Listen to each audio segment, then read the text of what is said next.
युधिष्ठिर कहने लगे कि हे भगवान, ज्येष्ठ कृष्ण एकादशी का क्या नाम है तथा उसका महात्म्य क्या है, सो कृपा कर कहिए। भगवान श्री कृष्ण कहने लगे कि हे राजन, यह एकादशी अचला तथा अपरा दो नामों से जानी जाती है।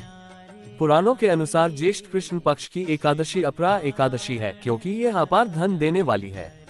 जो मनुष्य इस व्रत को करते हैं वे संसार में प्रसिद्ध हो जाते हैं।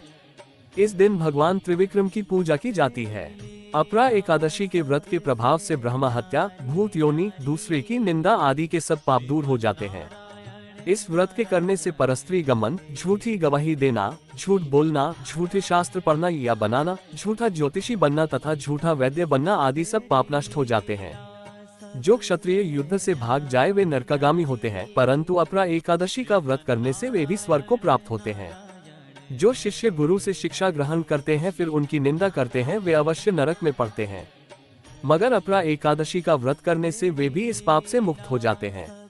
जो फल तीनों पुष्कर में कार्तिक पूर्णिमा को स्नान करने से या गंगा तट पर पितरों को पिंडदान करने से प्राप्त होता है, वही अपरा एकादशी का व्रत करने से प्राप्त होता है।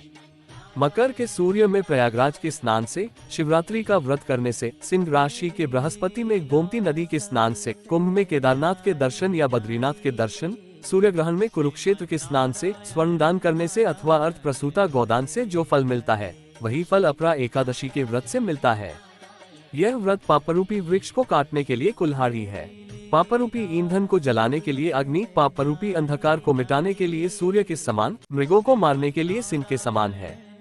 अतः मनुष्य को पापों से डरते हुए इस व्रत को अवश्य करना चाहिए। अपरा एकादशी का व्रत तथा भगवान का पूजन करने से मनुष्य सब पापों से छूटकर विष्णु लोक को जाता है। इसकी प्रचलित कथा के अनुसार प्राचीन काल में महीध्वज नामक एक धर्मात्मा राजा था। उसका छोटा भाई वज्रध्वज बड़ा ही क्रूर, अधर्मी तथा अन्यायी था। वह अपने बड़े भाई से द्वेष रखता था।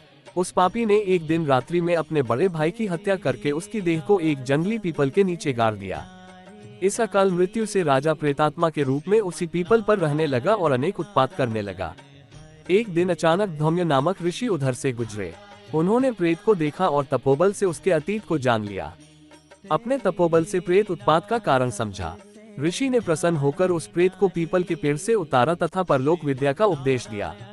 दयालु ऋषि ने राजा की प्रेत योनि से मुक्ति के लिए स्वयं ही अपरा अचला एकादशी का व्रत किया और उसे अगति से छुड़ाने को उसका पुण्य प्रेत को अर्पित कर दिया। इस पुण्य के प्रभाव से राजा की प्रेत योनि से मुक्ति हो गई। वह ऋषि को धन्यवाद देता हुआ दिव्य देह धारण कर पुष्पक विमान में बैठकर स्वर्ग को चला गया। हे राजन, यह अपरा एकादशी की कथा मैंने लोकहित के लिए कही है। इसे पढ़ने अथवा सुनने से मनुष्य सब पापों से छूट जाता है। हमारे वीडियो को लाइक करें, शेयर करें और कमेंट करें और जल्दी जल्दी सब्सक्राइब करें। धन्यवाद।